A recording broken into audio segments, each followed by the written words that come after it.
Hello everyone, welcome back to the data structure series. In today's video, we are going to learn about M-way tree. So M-way trees is a very important concept in a data structure, especially when you are dealing with database and the search trees. So by the end of this video, you will understand what an M-way tree is, how it works, and where it is used in real life. So let us start with, so what is an M-way tree? So M-way tree is a generalized form of a binary tree, right? You all know what is binary tree, right? So in a binary tree, you have at most two children, right? That means that suppose I have one node that can have one left child and one right child, right? Not more than that, right? But if we talk about M-way tree, right? So M-way tree, what I have, that it will have M children, right? It can go up to M children, right? This is up to M children, and it holds M minus 1 keys. It is a multi-way search tree. The full form is multi-way search tree, right? So let us understand the structure of M-way tree, right? So let me show it with a diagram. Here this P represents pointer and the key values.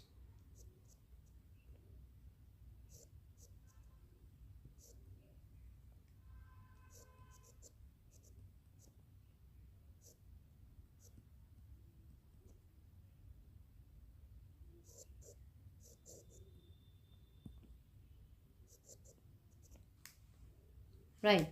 So these pointers are pointing towards your child, right? Children. This keys, M minus 1 keys are nothing but the value that you are storing, right? Stored value, right? So, and these are in sorted order. It must be in a sorted order, right? So that is one thing. And this M children, I told you two pointers will be there, right? So this M children is the pointers, right? Each pointing to the subtree, right? So this is how it will look like, that this P0 is a pointer, that means it will point to the child, right? K0 is a key value. P1 again a pointer that point to the child. This K1 is key value, that means data what you want to store. Again this is a pointer and a key value, and so on, right? So in a M-way search tree you have M children, that means M number of pointers that are pointing to the childs, and M minus 1 keys, that means M minus 1 data you can store, right? So for example, if you have a four-way tree, right? So in a four-way tree, you can store 3 data, right? That means 3 keys and 4 child pointers, right? So this is your M-way tree, right? Now here are some important properties. So let me explain you the properties. That the first thing is at most child, right? So any node in your M-way tree can have at most M children, right? So if we have a four-way tree, that means the child pointer will be 4 only, not max than 4, right? Maximum is 4, not more than 4, right? It can have 1, it can have 2, it can have 3, it can have 4, but not 5. If you are talking about four-way tree, right? And then every node can have at most M minus 1 keys, right? I told you this earlier also. Here I am giving you one by one, then all keys must be in a sorted order, right? So it must be kept in a sorted order, right?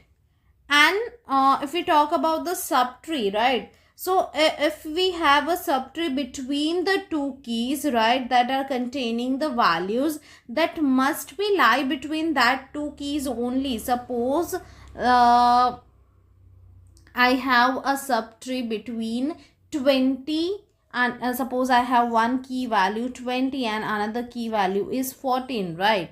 So if I am having a subtree, here I have some subtree,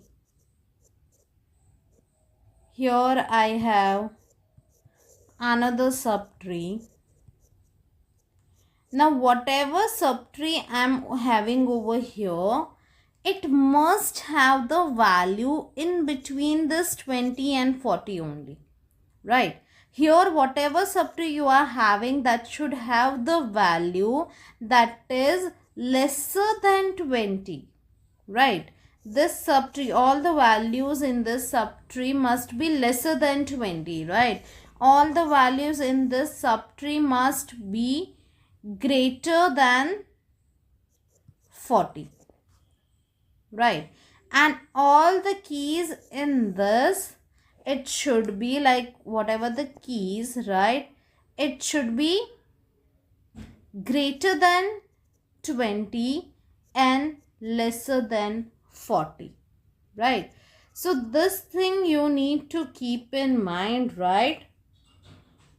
So this trees will grow balanced one, right? So let us take one example. So I'll explain it with example so you will get easily. So suppose we are creating a three-way tree, right? So three-way tree, that means you need to first keep in mind three-way tree, that means my m is equal to 3, right?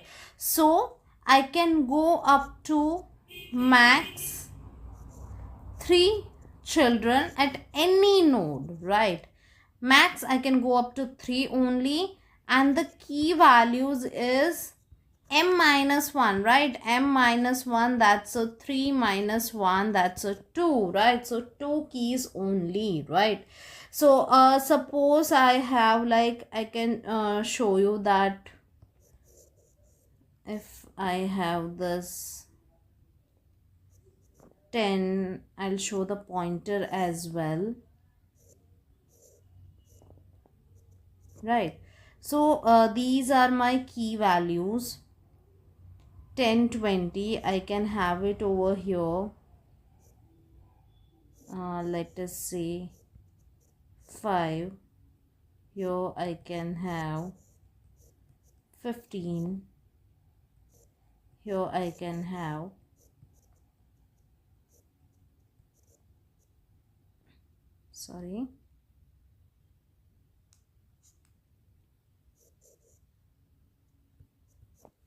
okay. Now this is pointer, right? This is also pointer, this is also pointer, right? These are my key, right? Here this is my key, this one is also my key, right? And these all are pointer. If these are my leaf node, then the pointer will be null, right? So this is about M-way tree, right? M-way tree is like it might be balanced, but it might be possible they are not balanced, because we have another variant of M-way tree, that's a B tree, right? So there is a difference between M-way tree and a B tree, right? So I'll explain it in another video, like what is the difference between M-way tree and B tree, right? But here it might be possible that all the leaf nodes are not at same level. It might be possible that you have something here that have the value 27, right? and here also you can have something that holds the value 22, right? And here also you can have something that holds the value 35, right? So this is also your MV tree, right? Here the level doesn't matter. It is not like that all the leaf nodes should be at the same level, right? That condition you need to strictly follow in B tree, but here it's not like that, right? Here only you need to keep in mind the things that are at most you can have, like every node can have at most m children, and it must have at most m minus 1 keys, and all the keys should be kept in sorted order, right? That's the only thing you need to keep in mind while creating MV tree, right? Now this MV tree are used for database indexing system, and it is used in file systems, right? And you can apply, like, what are the operation that you can do? Search operation, you can do insertion, you can do deletion, right? But as compared to B tree, MV is not that much efficient, right? B tree is much more efficient than MV tree, right? So to summarize, I can say that MV tree is a generalization of a binary tree, right? So here we can, each node can hold multiple keys and child pointers, right? And you can do the operations on it, searching and everything you can do, right? So yeah, this is about MV tree. In the next video, we'll explore the B tree, right? And that is directly derived from the MV tree only, right? So I hope you understood the concept of MV tree. Yeah, so thank you for watching this video. Thank you.